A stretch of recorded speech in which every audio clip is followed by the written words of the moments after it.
ಮಿತ್ರರೇ ನಮಸ್ಕಾರ.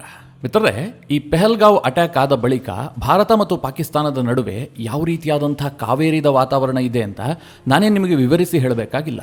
ಪ್ರತಿ ಕ್ಷಣವೂ ಕೂಡ ನಿಮಗೆ ಆ ಮಾಹಿತಿ ಸಿಗ್ತಾ ಇದೆ.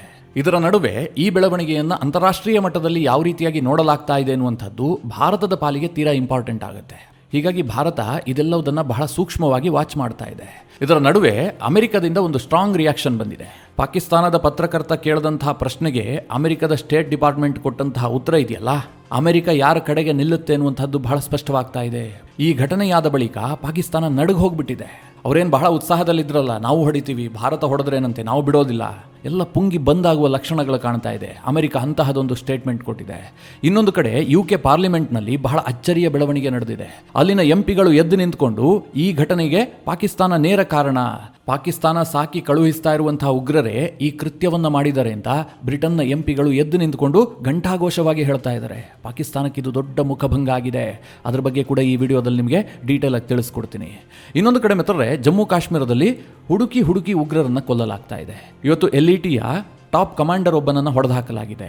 ಜೊತೆಗೆ ಸ್ಥಳೀಯ ಉಗ್ರಗಾಮಿಗಳ ಮನೆಯನ್ನ ಧ್ವಂಸ ಮಾಡಲಾಗಿದೆ. ಇದೆಲ್ಲದರ ನಡುವೆ ಇಸ್ರೇಲ್ ಭಾರತಕ್ಕೊಂದು ವಾರ್ನಿಂಗ್ ಅನ್ನು ಕೊಟ್ಟಿತ್ತು. ಆ ವಾರ್ನಿಂಗ್ ಅನ್ನ ಭಾರತ ಸೀರಿಯಸ್ ಆಗಿ ಪರಿಗಣಿಸದೇ ಇರೋದೇ ಈ ಘಟನೆಗೆ ಕಾರಣವಾಯಿತಾ? ಇಸ್ರೇಲ್ ಮಾತನ್ನ ಅವತ್ತು ನಾವು ಕೇಳಿದ್ದೇ ಆಗಿದ್ರೆ ಈ ಪರಿಸ್ಥಿತಿ ಬರ್ತಾ ಇರಲಿಲ್ವಾ? ಈ ಉಗ್ರ ದಾಳಿಗೂ ಹಮಾಸ್ಗೂ ಲಿಂಕ್ ಇದೆಯಾ? ಈ ಪ್ರಶ್ನೆಗಳು ಕೂಡ ಉದ್ಭವಿಸ್ತಾ ಇದೆ. ಹಾಗಾದರೆ ಇಸ್ರೇಲ್ ಭಾರತಕ್ಕೆ ಯಾವ ರೀತಿಯ ವಾರ್ನಿಂಗ್ ಅನ್ನು ಕೊಟ್ಟಿತ್ತು, ಭಾರತ ಯಾಕೆ ಅದನ್ನು ಪರಿಗಣಿಸಿಲ್ಲ, ಇದನ್ನು ಕೂಡ ಈ ವಿಡಿಯೋದಲ್ಲಿ ನಿಮಗೆ ಡೀಟೇಲ್ ಆಗಿ ತಿಳಿಸ್ಕೊಡ್ತೀನಿ. ನೀವು ಈ ವಿಡಿಯೋನ ಕೊನೆವರೆಗೂ ಮಿಸ್ ಮಾಡದೆ ನೋಡಿ. ಸದ್ಯ ಮಿತ್ರರೇ, ಇನ್ಫಾರ್ಮೇಷನ್ಗಳ ಪ್ರವಾಹವೇ ಬರ್ತಾ ಇದೆ. ಯಾವುದನ್ನು ನಿಮಗೆ ಹೇಳಬೇಕು, ಯಾವುದನ್ನು ಬಿಡಬೇಕು ಒಂದು ಗೊತ್ತಾಗ್ತಾ ಇಲ್ಲ. ಯಾಕಂದ್ರೆ ಪೆಹಲ್ಗಾವ್ ದಾಳಿ ಆದ ಬಳಿಕ ಅಂತಾರಾಷ್ಟ್ರೀಯ ಮಟ್ಟದಲ್ಲಿ ಅಷ್ಟೊಂದು ಬೆಳವಣಿಗೆ ನಡೀತಾ ಇದೆ, ಹಾಗೂ ದೇಶದ ಒಳಗೂ ಕೂಡ ಸಾಕಷ್ಟು ಬೆಳವಣಿಗೆಗಳಾಗ್ತಾ ಇದ್ದಾವೆ. ಆದರೆ ಇಂತಹ ಘಟನೆಯಾದಂತಹ ಸಂದರ್ಭದಲ್ಲಿ ಅಮೆರಿಕದ ಸ್ಟ್ಯಾಂಡ್ ಏನು ಅನ್ನುವಂಥದ್ದು ಬಹಳ ಇಂಪಾರ್ಟೆಂಟ್ ಆಗುತ್ತೆ. ಅಲ್ಲೇ ನಿಮಗೆ ಗೊತ್ತಿರಬಹುದು, ಟ್ರಂಪ್ ಅವರು ಕ್ಲಿಯರ್ ಸ್ಟ್ಯಾಂಡ್ ಅನ್ನು ತೆಗೆದುಕೊಂಡಿದ್ದಾರೆ. ಆರಂಭದಲ್ಲಿ ಅವರು ಟ್ರುತ್ ಸೋಷಿಯಲ್ನಲ್ಲಿ ಒಂದು ಪೋಸ್ಟ್ ಅನ್ನು ಮಾಡ್ತಾರೆ. ಇದನ್ನ ಉಗ್ರ ದಾಳಿ ಅಂತ ಖಂಡಿಸ್ತಾರೆ. ಜೊತೆಗೆ ಅಮೆರಿಕ ಒಗ್ಗಟ್ಟಾಗಿ ಭಾರತದೊಂದಿಗೆ ನಿಂತುಕೊಳ್ಳುತ್ತೆ ಅಂತ ಟ್ರಂಪ್ ಘೋಷಣೆ ಮಾಡ್ತಾರೆ. ಅದಾದ ಬಳಿಕ ನರೇಂದ್ರ ಮೋದಿ ಅವರಿಗೆ ಕರೆ ಮಾಡಿ ಉಗ್ರರ ವಿರುದ್ಧದ ನಿಮ್ಮ ಹೋರಾಟಕ್ಕೆ ನಾವು ಜೊತೆಯಾಗಿರ್ತೀವಿ ಅಂತ ಟ್ರಂಪ್ ಹೇಳ್ತಾರೆ. ಅಷ್ಟಾದರೂ ಮಿತ್ರರೇ, ಅಮೆರಿಕ ಅಧ್ಯಕ್ಷರು ಈ ರೀತಿಯಾಗಿ ಹೇಳಬಹುದು. ಆದರೆ ಅಮೆರಿಕ ಏನು ಮಾಡುತ್ತೆ? ಭಾರತದೊಂದಿಗೆ ಗಟ್ಟಿಯಾಗಿ ನಿಂತ್ಕೊಳ್ಳುತ್ತಾ? ನಾಳೆ ಭಾರತ ಮತ್ತು ಪಾಕಿಸ್ತಾನದ ನಡುವೆ ಏನಾದರೂ ಸೈನಿಕ ಕಾರ್ಯಾಚರಣೆ ಆದರೆ ಅಮೆರಿಕದ ಸ್ಟ್ಯಾಂಡ್ ಏನಾಗಿರುತ್ತೆ? ಇದು $1 ಮಿಲಿಯನ್ ಪ್ರಶ್ನೆ. ಪಾಕಿಸ್ತಾನಕ್ಕೂ ಕೂಡ ಈ ಪ್ರಶ್ನೆ ಇದೆ. ನಮಗಿಂತ ಹೆಚ್ಚು ಕುತೂಹಲ ಪಾಕಿಸ್ತಾನಕ್ಕಿದೆ. ಯಾಕೆಂದರೆ ಅಮೆರಿಕದ ಸ್ಟ್ಯಾಂಡ್ ಪಾಕಿಸ್ತಾನದ ಪಾಲಿಗೆ ಬಹಳ ನಿರ್ಣಾಯಕವಾಗುತ್ತೆ. ಹೀಗಾಗಿ ಅಮೆರಿಕದ ಸ್ಟೇಟ್ ಡಿಪಾರ್ಟ್ಮೆಂಟ್ನ ಪ್ರೆಸ್ ಮೀಟ್ನಲ್ಲಿ ಪಾಕಿಸ್ತಾನದ ಪತ್ರಕರ್ತ ಅಮೆರಿಕದ ಸರ್ಕಾರಕ್ಕೊಂದು ಪ್ರಶ್ನೆ ಕೇಳ್ತಾನೆ. ಆತ ಏನು ಕೇಳ್ತಾನೆ ಅಂತಂದರೆ, ಭಾರತ ಮತ್ತು ಪಾಕಿಸ್ತಾನದ ನಡುವೆ ಟೆನ್ಷನ್ ಜಾಸ್ತಿ ಆಗ್ತಾ ಇದೆ, ಅಮೆರಿಕದ ಸ್ಟ್ಯಾಂಡ್ ಏನು? ಹೀಗಂತ ಅಮೆರಿಕದ ಸ್ಟೇಟ್ ಡಿಪಾರ್ಟ್ಮೆಂಟ್ನ ವಕ್ತಾರರನ್ನ ಟ್ರ್ಯಾಪ್ ಮಾಡುವಂತಹ ಒಂದು ಪ್ರಶ್ನೆ ಕೇಳ್ತಾನೆ. ಮಿತ್ರರೇ, ಬಹಳ ಜಾಣ್ಮೆಯಿಂದ ಉತ್ತರ ಕೊಟ್ಟಂತಹ ಅಮೆರಿಕದ ಸ್ಟೇಟ್ ಡಿಪಾರ್ಟ್ಮೆಂಟ್ನ ವಕ್ತಾರೆ ಟಾಮಿ ಬ್ರೂಸ್ ಆ ಪತ್ರಕರ್ತನನ್ನ ಬೆಂಡೆತ್ತಿ ಬಿಡ್ತಾರೆ. ನಾನು ಈ ವಿಚಾರದಲ್ಲಿ ಹೆಚ್ಚೇನು ಹೇಳೋದಿಲ್ಲ. ನಮ್ಮ ಅಧ್ಯಕ್ಷರು ಮತ್ತು ಅಮೆರಿಕದ ಸ್ಟೇಟ್ ಡಿಪಾರ್ಟ್ಮೆಂಟ್ನ ಸೆಕ್ರೆಟರಿ ಕ್ಲಿಯರ್ ಸ್ಟ್ಯಾಂಡ್ ಅನ್ನು ತೆಗೆದುಕೊಂಡಿದ್ದಾರೆ. ಈ ಬಗ್ಗೆ ಯಾವುದೇ ಗೊಂದಲ ಇಲ್ಲ. ನಾವು ಭಾರತದೊಂದಿಗೆ ಗಟ್ಟಿಯಾಗಿ ನಿಂತುಕೊಂಡಿದ್ದೀವಿ. ನೀವು ಈ ವಿಚಾರವನ್ನ ಇಲ್ಲೇ ಬಿಟ್ಬಿಡಿ, ಬೇರೆ ವಿಚಾರದ ಬಗ್ಗೆ ಚರ್ಚೆ ಮಾಡಿ ಅಂತ ಹೇಳಿ ಪಾಕಿಸ್ತಾನದ ಪತ್ರಕರ್ತನಿಗೆ ಮುಖಕ್ಕೆ ಹೊಡೆದ ಹಾಗೆ ಹೇಳ್ತಾರೆ. ಅಂದ್ರೆ ಒಂದು ಪಕ್ಕ ಆಗ್ತಾ ಇದೆ, ಅಮೆರಿಕ ಸರ್ಕಾರ ಭಾರತದೊಂದಿಗೆ ನಿಂತುಕೊಂಡಿದೆ. ಭಾರತ ಏನೇ ಕ್ರಮ ಕೈಗೊಂಡರೂ ಕೂಡ ಅಮೆರಿಕ ಅದಕ್ಕೆ ಕೆಮ್ಮೋದಿಲ್ಲ.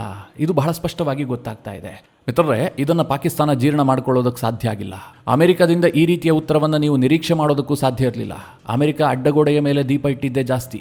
ಭಾರತ ಮತ್ತು ಪಾಕಿಸ್ತಾನ ವಿಚಾರ ಬಂದಂತಹ ಸಂದರ್ಭದಲ್ಲಿ ಈ ಹಿಂದೆ ಪಾಕಿಸ್ತಾನಕ್ಕೆ ಸಪೋರ್ಟ್ ಮಾಡ್ತಾ ಇತ್ತು.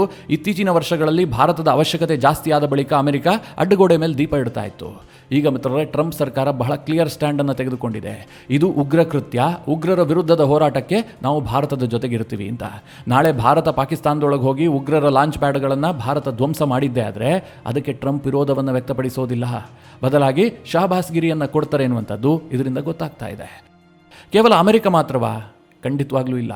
UK ಪಾರ್ಲಿಮೆಂಟ್ನಲ್ಲೂ ಕೂಡ ಭಾರತದ ಪೆಹಲ್ಗಾವ್ನಲ್ಲಿ ನಡೆದಂತಹ ದಾಳಿಯ ಬಗ್ಗೆ ಭಾರೀ ಖಂಡನೆ ವ್ಯಕ್ತವಾಗಿದೆ. ಬಹಳ ಹೀಟ್ ಡಿಬೇಟ್ ನಡೆದಿದೆ ಅಲ್ಲಿ. UKಯ MP ಆಗಿರುವಂತಹ ಬಾಬ್ ಬ್ಲ್ಯಾಕ್ಮನ್ ಭಾರತದಲ್ಲಿ ಆದಂತಹ ಟೆರರ್ ಅಟ್ಯಾಕ್ ಅನ್ನ UK ಸಂಸತ್ನಲ್ಲಿ ಪ್ರಸ್ತಾಪಿಸಿ, ಇದರ ಹಿಂದೆ ಲಷ್ಕರ್ ಎ ತೊಯ್ಬಾ ಇದೆ, ಇದು ಪಾಕಿಸ್ತಾನದಲ್ಲಿರುವಂತಹ ಉಗ್ರ ಸಂಘಟನೆ, ಇದರ ಬಗ್ಗೆ UK ಸರ್ಕಾರ ಏನು ಸ್ಟ್ಯಾಂಡನ್ನು ತೆಗೆದುಕೊಳ್ಳುತ್ತೆ? ಇವತ್ತು ಇಡೀ UK ಭಾರತದೊಂದಿಗೆ ಗಟ್ಟಿಯಾಗಿ ನಿಲ್ಲಬೇಕಾದಂತಹ ಅನಿವಾರ್ಯತೆ ಇದೆ. ಹೀಗಂತ UK ಪಾರ್ಲಿಮೆಂಟ್ನಲ್ಲಿ ಪ್ರಶ್ನೆ ಕೇಳ್ತಾರೆ. ಅದಕ್ಕೆ ಮುಂದುವರೆದು ಈ ಬಾಬ್ ಬ್ಲಾಕ್ಮನ್ ಒಂದು ಮಾತು ಹೇಳ್ತಾರೆ, ಇದು ಹಿಂದೂ ಪ್ರವಾಸಿಗರನ್ನ ಗುರಿಯಾಗಿಸಿ ವ್ಯವಸ್ಥಿತವಾಗಿ ಮಾಡಿದಂತಹ ಹತ್ಯೆ ಅಂತೇಳಿ ಈ ಘಟನೆಯನ್ನ ಖಂಡಿಸ್ತಾರೆ. ಇವರೊಬ್ರು ಮಾತ್ರ ಅಲ್ಲ, ತಂದೇಶಿ ಎನ್ನುವಂತಹ ಸಿಖ್ MP ಕೂಡ ಈ ವಿಚಾರವನ್ನ ಖಂಡಿಸ್ತಾರೆ. ಈ ಬಗ್ಗೆ ಬ್ರಿಟನ್ ಪಾರ್ಲಿಮೆಂಟ್ ಗಟ್ಟಿಯಾದಂತಹ ನಿರ್ಧಾರವನ್ನು ತೆಗೆದುಕೊಂಡು ಭಾರತದ ಜೊತೆಗೆ ನಿಲ್ಲಬೇಕು ಅಂತ ಹೇಳಿ ಅವರು ಪ್ರತಿಪಾದಿಸ್ತಾರೆ. ಇದಕ್ಕೆ ಉತ್ತರ ಕೊಟ್ಟಂತಹ ಬ್ರಿಟನ್ನ ಸರ್ಕಾರ, ನಾವು ಭಾರತದೊಂದಿಗೆ ಹೆಗಲಿಗೆ ಹೆಗಲು ಕೊಟ್ಟು ನಿಲ್ತೀವಿ, ಇಂತಹ ಹೀನ ಉಗ್ರ ಕೃತ್ಯವನ್ನ ಯಾವ ಕಾರಣಕ್ಕೂ ಒಪ್ಪೋದಕ್ಕೆ ಸಾಧ್ಯ ಇಲ್ಲ ಅಂತ ಬ್ರಿಟನ್ ಸರ್ಕಾರ ಹೇಳುತ್ತೆ. ಅಂದರೆ ಬ್ರಿಟನ್ ಸರ್ಕಾರ, ಬ್ರಿಟನ್ನ MP ಹೀಗೆ ಹೇಳ್ತಾ ಇದ್ದಾರೆ. ಅದೇ ಬ್ರಿಟನ್ನ ಸರ್ಕಾರದ ಭಾಗವಾಗಿರುವಂತಹ BBC ನ್ಯೂಸ್ ಮಾತ್ರ ಈವರೆಗೆ ಇದನ್ನ ಟೆರರಿಸ್ಟ್ ಅಟ್ಯಾಕ್ ಅಂತ ಕರೆದಿಲ್ಲ, ಗನ್ಮ್ಯಾನ್ ಅಟ್ಯಾಕ್ ಅಂತ ಅವರು ಪತ್ರಿಕೆಯಲ್ಲಿ ಬರೀತಾ ಇದ್ದಾರೆ. ಅದೇನೇ ಇರಲಿ, ಬ್ರಿಟನ್ ಸರ್ಕಾರಕ್ಕಾದರೂ ಸ್ವಲ್ಪ ಬುದ್ಧಿ ಬಂದಂತೆ ಕಾಣ್ತಾ ಇದೆಯಲ್ಲ. ಇದೆಲ್ಲದರ ನಡುವೆ ಭಾರತದಲ್ಲಿ ಡಿಫೆನ್ಸ್ ಎಕ್ಸ್ಪರ್ಟ್ಗಳು ಒಂದು ಅಭಿಪ್ರಾಯವನ್ನು ವ್ಯಕ್ತಪಡಿಸ್ತಾ ಇದ್ದಾರೆ. ಅದೇನು ಕೇಳಿದ್ರೆ, ಈ ಹಿಂದೆ ಇಸ್ರೇಲ್ ಕೊಟ್ಟಂತಹ ಎಚ್ಚರಿಕೆಯನ್ನು ಭಾರತ ಗಂಭೀರವಾಗಿ ಪರಿಗಣಿಸಬೇಕಾಗಿತ್ತು, ಅದನ್ನು ಲೈಟ್ ಆಗಿ ತೆಗೆದುಕೊಳ್ಳಬಾರದಾಗಿತ್ತು, ಹೀಗಂತ ಕೆಲವರು ಅಭಿಪ್ರಾಯ ವ್ಯಕ್ತಪಡಿಸ್ತಾ ಇದ್ದಾರೆ. ಕಾರಣ ಏನು ಕೇಳಿದ್ರೆ, ಇಸ್ರೇಲ್ ಬಹಳ ಸ್ಪಷ್ಟವಾಗಿ ಹೇಳಿತ್ತು, POK ಪ್ರಾಂತ್ಯದಲ್ಲಿ ಹಮಾಸ್ನ ಎಂಟ್ರಿ ಆಗಿರುವಂತಹದ್ದು ಭಾರತಕ್ಕೆ ಬಹಳ ಡೇಂಜರಸ್, ಈ ಹಮಾಸ್ನವರು ಅಷ್ಟು ಸುಲಭ ಇಲ್ಲ, ಇವರು ಮೋಸ್ಟ್ ಡೆಡ್ಲಿ ಕ್ರಿಮಿನಲ್ಸ್ಗಳು ಅಂತ ಹೇಳಿ ಅವತ್ತೇ ಇಸ್ರೇಲ್ ಭಾರತಕ್ಕೆ ಎಚ್ಚರಿಕೆ ಕೊಟ್ಟಿತ್ತು. ನಿಮಗೆಲ್ಲ ಗೊತ್ತಿರಬಹುದು, ನಾನೊಂದು ವಿಡಿಯೋ ಮಾಡಿ ಕೂಡ ನಿಮಗೆ ತಿಳಿಸಿದ್ದೆ. ಕಳೆದ ಫೆಬ್ರವರಿ ತಿಂಗಳಿನಲ್ಲಿ ಹಮಾಸ್ನ ಉಗ್ರರು POK ಪ್ರಾಂತ್ಯಕ್ಕೆ ಬಂದಿದ್ರು. ಅವರಿಗೆ ಲಷ್ಕರ್ ಎ ತೊಯ್ಬಾ ಮತ್ತು ಜೈಷ್ ಎ ಮೊಹಮ್ಮದ್ ಉಗ್ರ ಸಂಘಟನೆ ಗ್ರ್ಯಾಂಡ್ ವೆಲ್ಕಮ್ ಅನ್ನು ಮಾಡಿತ್ತು. ಯಾವ ಮಟ್ಟಿಗೆ ಅಂತಂದ್ರೆ, ಈ ಹಿಂದೆ ರಾಜ ಮಹಾರಾಜರು ಒಂದು ಏರಿಯಾಕ್ಕೆ ಭೇಟಿ ಕೊಟ್ಟಂತಹ ಸಂದರ್ಭದಲ್ಲಿ ಯಾವ ರೀತಿಯಾದಂತಹ ವೆಲ್ಕಮ್ ಸಿಗುತ್ತೋ ಆ ರೀತಿಯಾದಂತಹ ವೆಲ್ಕಮ್ ಅನ್ನ POK ಪ್ರಾಂತ್ಯದಲ್ಲಿ ಪಾಕಿಸ್ತಾನದ ಉಗ್ರರು ಕೊಟ್ಟಿದ್ರು. ಇನ್ನೂ ನಿಮ್ಗೆ ಈಸಿಯಾಗಿ ಅರ್ಥ ಆಗಬೇಕು ಅಂತಂದರೆ, ನಮ್ಮ ಪ್ರಧಾನಿ UAEಗೋ ಸೌದಿ ಅರೇಬಿಯಾಗೋ ಅಮೆರಿಕಾಗೂ ಹೋದಂತಹ ಸಂದರ್ಭದಲ್ಲಿ ಏರ್ಪೋರ್ಟ್ನಲ್ಲಿ ಅವರಿಗೆ ಸ್ವಾಗತ ಸಿಗುತ್ತಲ್ಲ, ಆ ರೀತಿಯಾದಂತಹ ಸ್ವಾಗತವನ್ನು ಹಮಾಸ್ ಉಗ್ರರಿಗೆ POK ಪ್ರಾಂತ್ಯದಲ್ಲಿ ಕೊಡಲಾಗಿತ್ತು. ಅಲ್ಲೊಂದು ದೊಡ್ಡ ಸಮಾರಂಭವನ್ನೇ ಆಯೋಜನೆ ಮಾಡಲಾಗಿತ್ತು. ಆ ಸಮಾರಂಭದಲ್ಲಿ ಈ ಹಮಾಸ್ ಉಗ್ರರು ಬೋಧನೆಯನ್ನು ಮಾಡಿದ್ರು, ಭಾರತದ ವಿರುದ್ಧವಾದಂತಹ ಮಾತುಗಳು ಅಲ್ಲಿ ಕೇಳಿಬಂದಿದ್ವು. ಆಗ ಮಿತ್ರರೇ, ಇಸ್ರೇಲ್ನವರು ಎಚ್ಚರಿಕೆ ಕೊಟ್ಟಿದ್ರು, ಇದು ಸರಿಯಾದ ಸಮಯ, ಹಮಾಸನ್ನ ಜಾಗತಿಕ ಉಗ್ರ ಸಂಘಟನೆ ಹೀಗಂತ ಘೋಷಣೆ ಮಾಡಿ ಭಾರತದಲ್ಲಿ ಬ್ಯಾನ್ ಮಾಡಿ ಅಂತೇಳಿ ಇಸ್ರೇಲ್ನವರು ಭಾರತಕ್ಕೆ ಮನವಿಯನ್ನು ಮಾಡಿಕೊಂಡಿದ್ರು. ಮಿತ್ರರೇ, ಇಸ್ರೇಲ್ ಏನು ಇದು ಮೊಟ್ಟ ಮೊದಲ ಬಾರಿಗೆ ಮನವಿ ಮಾಡ್ಕೊಳ್ತಿರೋದಲ್ಲ. ಅಕ್ಟೋಬರ್ 7, 2023ರಲ್ಲಿ ಇಸ್ರೇಲ್ ಮೇಲೆ ಏನು ದಾಳಿ ಆಯ್ತಲ್ಲ, ಅದಾದ ಬಳಿಕ ಅನೇಕ ಬಾರಿ ಭಾರತಕ್ಕೆ ಅವರು ಮನವಿ ಮಾಡ್ಕೊಂಡಿದ್ದಾರೆ, ಈ ಹಮಾಸನ್ನ ನೀವು ಬ್ಯಾನ್ ಮಾಡಿ, ಬ್ಯಾನ್ ಲಿಸ್ಟ್ಗೆ ಹಾಕಿ, ಜಾಗತಿಕ ಉಗ್ರ ಸಂಘಟನೆ ಅಂತ ಘೋಷಣೆ ಮಾಡಿ ಅಂತ. ಆದರೆ ಭಾರತ ಸರ್ಕಾರ ತನ್ನದೇ ಆದಂತಹ ಕೆಲವು ಕಾರಣಗಳಿಂದಾಗಿ ಅದನ್ನು ಮಾಡಿಲ್ಲ. ಯಾಕೆಂದ್ರೆ ಈ ಹಮಾಸ್ ಮತ್ತು ಇರಾನ್ ಚೆನ್ನಾಗಿದೆ, ಭಾರತಕ್ಕೆ ಇರಾನ್ನ ಸಂಬಂಧ ಬೇಕಾಗತ್ತೆ. ಈ ಹಮಾಸ್ನವರು ಯಾವತ್ತೂ ಕೂಡ ಭಾರತಕ್ಕೇನು ತೊಂದರೆ ಮಾಡಿಲ್ಲ, ನಾವ್ಯಾಕೆ ಅವರನ್ನ ಉಗ್ರರು ಅಂತ ಘೋಷಣೆ ಮಾಡಿ ಇರಾನ್ ಸಂಬಂಧವನ್ನು ಹಾಳು ಮಾಡ್ಕೊಳ್ಳೋದು ಅಂತ ಭಾರತ ಸುಮ್ಮನೆ ಇತ್ತು. ಆದರೆ ಇಸ್ರೇಲ್ ಪದೇ ಪದೇ ಹೇಳ್ತಾ ಇತ್ತು, POK ಪ್ರಾಂತ್ಯಕ್ಕೆ ಹಮಾಸ್ ಉಗ್ರರು ಬಂದಿರುವಂತಹದ್ದು ಬಹಳ ಡೇಂಜರಸ್, ಇದರ ಬೆಲೆಯನ್ನು ಭಾರತ ತೆರಬೇಕಾಗತ್ತೆ ಅಂತ ಅವರು ಎಚ್ಚರಿಕೆ ಕೊಟ್ಟಿದ್ರು. ಮಿತ್ರರೇ, ಹಾಗೆ ಆಗಿದೆ. ಯಾಕೆ ಗೊತ್ತಾ ಈ ಅನುಮಾನ ದಟ್ಟವಾಗ್ತಾ ಇರುವಂತದ್ದು? ಈಗ ಪೆಹಲ್ಗಾವ್ನಲ್ಲಿ ಏನು ಉಗ್ರರ ದಾಳಿ ನಡೆದಿದೆಯಲ್ಲ, ಆ ದಾಳಿಗೂ ಹಾಗೂ ಅಕ್ಟೋಬರ್ 7, 2023ರಂದು ಇಸ್ರೇಲ್ ಮೇಲೆ ಏನು ದಾಳಿ ನಡೆದಿತ್ತಲ್ಲ, ಹಮಾಸ್ ಉಗ್ರರು ಮಾಡಿದಂತಹ ದಾಳಿ ಇತ್ತಲ್ಲ, ಅದಕ್ಕೂ ಸಾಕಷ್ಟು ಸಿಮಿಲಾರಿಟೀಸ್ ಇದೆ. ಅಂದೂ ಕೂಡ ಇಸ್ರೇಲ್ನ ಅಮಾಯಕ ನಾಗರಿಕರನ್ನ ಹಮಾಸ್ ಉಗ್ರರು ಬಲಿ ಪಡೆದಿದ್ರು. ಒಂದು ಮ್ಯೂಸಿಕ್ ಫೆಸ್ಟಿವಲ್ ನಡೀತಾ ಇತ್ತು, ಅದರ ಮೇಲೆ ದಾಳಿ ಮಾಡಿ ನಿರ್ದಯವಾಗಿ ಹತ್ಯೆ ಮಾಡಿದ್ರು. ಈಗಲೂ ಕೂಡ ಮಿತ್ರರೇ, ಪ್ರವಾಸಿಗರನ್ನೇ ಗುರಿಯಾಗಿಸಿ ಮನಬಂದಂತೆ ಹತ್ಯೆ ಮಾಡಲಾಗಿದೆ. ಇಷ್ಟು ದಿನಗಳ ಕಾಲ ಭಾರತದಲ್ಲಿ ಈ ಮಾದರಿಯ ಅಟ್ಯಾಕ್ಗಳು ನಡೀತಾ ಇರಲಿಲ್ಲ. ನಮ್ಮ ಸೈನಿಕರನ್ನ ಟಾರ್ಗೆಟ್ ಮಾಡ್ತಾ ಇದ್ರು, ಇನ್ನೆಲ್ಲೋ ಬಾಂಬ್ ಬಿಟ್ಟು ಬ್ಲಾಸ್ಟ್ ಮಾಡ್ತಾ ಇದ್ರು, ಕಂಡವರಿಗೆ ಗುಂಡು ಹಾಕ್ತಾ ಇದ್ರು, ಇದೆಲ್ಲವೂ ನಡೀತಾ ಇತ್ತು. ಆದರೆ ಈ ರೀತಿಯಾಗಿ ಬಂದು ಕೆಲವರನ್ನ ಮಾತ್ರ ಗುರಿಯಾಗಿಸಿ ಹತ್ಯೆ ಮಾಡಿದ್ದಿದೆಯಲ್ಲ, ಇದು ಭಾರತದಲ್ಲೇ ಮೊಟ್ಟ ಮೊದಲು. ಹೀಗಾಗಿ ಈ ದಾಳಿಗೂ ಹಮಾಸ್ನವರಿಗೂ ಲಿಂಕ್ ಇದೆಯಾ? ಈ ದಾಳಿಯ ಹಿಂದೆ ಹಮಾಸ್ನವರ ಮಾಸ್ಟರ್ ಮೈಂಡ್ ಇದೆಯಾ? ಈ ಎಲ್ಲ ಪ್ರಶ್ನೆಗಳು ಕೂಡ ಉದ್ಭವಿಸ್ತಾ ಇದೆ. ಅನೇಕ ಡಿಫೆನ್ಸ್ ಎಕ್ಸ್ಪರ್ಟ್ಗಳು ಇದರ ಬಗ್ಗೆಯೂ ಕೂಡ ತನಿಖೆ ಆಗಬೇಕು ಅಂತ ಹೇಳ್ತಾ ಇದ್ದಾರೆ. ಇನ್ನೊಂದು ಕಡೆ ಮಿತ್ರರೇ, ಜಮ್ಮು ಕಾಶ್ಮೀರದಲ್ಲಿ ನಿರಂತರವಾಗಿ ಮಿಲಿಟರಿ ಕಾರ್ಯಾಚರಣೆ ಮುಂದುವರೆದಿದೆ. ಅಲ್ಲಿ ಕೂಂಬಿಂಗ್ ಅಂತೂ ನಡೀತಲೇ ಇದೆ. ಇವತ್ತು ಲಷ್ಕರ್ ಸಂಘಟನೆಯ ಟಾಪ್ ಲೆವೆಲ್ನ ಒಬ್ಬ ಕಮಾಂಡರ್ನನ್ನ ಭಾರತೀಯ ಸೇನೆ ಹೊಡೆದಾಕ್ಬಿಟ್ಟಿದೆ. ಜೊತೆಗೆ ಸ್ಥಳೀಯ ಉಗ್ರರ 2 ಮನೆಗಳನ್ನು ಧ್ವಂಸ ಮಾಡಲಾಗಿದೆ, ಕಂಪ್ಲೀಟ್ ನೆಲಸಮ ಮಾಡಲಾಗಿದೆ. ಈ ಘಟನೆಯಿಂದ ನಮ್ಮ ರಕ್ಷಣಾ ಪಡೆಗಳಿಗೆ ಒಂದು ಅರ್ಥ ಆಗಿದೆ, ಇದು ಕೇವಲ ಫಾರಿನ್ ಶಕ್ತಿಯಿಂದ ಮಾತ್ರ ಆಗಿದ್ದಲ್ಲ. ಅಂದರೆ ಪಾಕಿಸ್ತಾನದ ಉಗ್ರ ಸಂಘಟನೆಗಳ ಬೆಂಬಲ ಇದೆ, ಅವರು ಟ್ರೈನಿಂಗ್ ಕೊಟ್ಟಿದ್ದಾರೆ, ಅವರು ಇದಕ್ಕೆ ಪ್ಲಾನ್ ಮಾಡಿದ್ದಾರೆ, ಎಲ್ಲವೂ ಸತ್ಯ. ಆದರೆ ಕೇವಲ ಪಾಕಿಸ್ತಾನದ ಉಗ್ರರಿಂದ ಮಾತ್ರ ಈ ಕೃತ್ಯ ಆಗಿಲ್ಲ. ಸ್ಥಳೀಯವಾಗಿಯೂ ಕೂಡ ಕೆಲ ಉಗ್ರ ಸಂಘಟನೆಗಳು, ಕೆಲ ಉಗ್ರರು ಇದಕ್ಕೆ ಸಪೋರ್ಟ್ ಮಾಡಿದ್ದಾರೆ. ಹೀಗಾಗಿ ಮೊದಲು ಸ್ಥಳೀಯ ಉಗ್ರರನ್ನ ಮಟ್ಟ ಹಾಕಬೇಕು ಅಂತೇಳಿ ದೊಡ್ಡ ಮಟ್ಟದಲ್ಲಿ ಸರ್ಚಿಂಗ್ ಆಪರೇಷನ್ ಅನ್ನು ಕೈಗೊಳ್ಳಲಾಗಿದೆ. ಸದ್ಯದ ಜಮ್ಮು ಕಾಶ್ಮೀರದ ಪರಿಸ್ಥಿತಿಯನ್ನು ನೋಡಿದ್ರೆ ಇಡೀ ಜಮ್ಮು ಕಾಶ್ಮೀರ ಭಾಗವನ್ನ ಸೇನೆ ತನ್ನ ಕೈಗೆ ತೆಗೆದುಕೊಂಡಂತೆ ಕಾಣ್ತಾ ಇದೆ. ಇದೆಲ್ಲದರ ನಡುವೆ LOCಯಲ್ಲಿ ಯುದ್ಧ ವಿರಾಮದ ಉಲ್ಲಂಘನೆ ಆಗಿರುವ ಬಗ್ಗೆಯೂ ಕೂಡ ವರದಿ ಆಗ್ತಾ ಇದೆ. ಪಾಕಿಸ್ತಾನದ ಕಡೆಯಿಂದ ಗುಂಡು ಹಾರಿದೆ, ಅದಕ್ಕೆ ಭಾರತ ಪ್ರತ್ಯುತ್ತರವನ್ನು ಕೊಟ್ಟಿದೆ ಎನ್ನುವಂತಹ ವರದಿ ಆಗ್ತಾ ಇದೆ. ಇತ್ತೀಚಿನ ದಿನಗಳಲ್ಲಿ ಈ ರೀತಿಯ ವರದಿಗಳನ್ನು ನಿಮಗೆ ನೋಡೋದಕ್ಕೆ ಸಿಗ್ತಾ ಇರಲಿಲ್ಲ. ಭಾರತ ಮತ್ತು ಪಾಕಿಸ್ತಾನದ ಗಡಿ ಸ್ವಲ್ಪ ಶಾಂತಿಯುತವಾಗಿತ್ತು. ಕಳೆದ ಒಂದು 7-8 ವರ್ಷದಿಂದ ಅಲ್ಲೇನು ಗನ್ ಬ್ಯಾಟಲ್ ದೊಡ್ಡ ಪ್ರಮಾಣದಲ್ಲಿ ನಡೀತಾ ಇರಲಿಲ್ಲ. ಮೊದಲು ಈ ರೀತಿಯ ಘಟನೆಗಳು ಮಾಮೂಲಿಯಾಗಿ ನಡೀತಾ ಇತ್ತು, ಆದರೆ ಸದ್ಯ ಅದಕ್ಕೆ ಬ್ರೇಕ್ ಬಿದ್ದಿತ್ತು. ಈಗ ಮತ್ತೆ ಆರಂಭಗೊಂಡಿದೆ. ಸದ್ಯ ಪಾಕಿಸ್ತಾನ ಸರ್ಕಾರ ಕೂಡ ಒಂದು ಸ್ಟ್ಯಾಂಡ್ ತೆಗೆದುಕೊಂಡಿದೆಯಲ್ಲ, ನಾವು ಶಿಮ್ಲಾ ಒಪ್ಪಂದವನ್ನ ಕ್ಯಾನ್ಸಲ್ ಮಾಡ್ತೀವಿ ಅಂತ.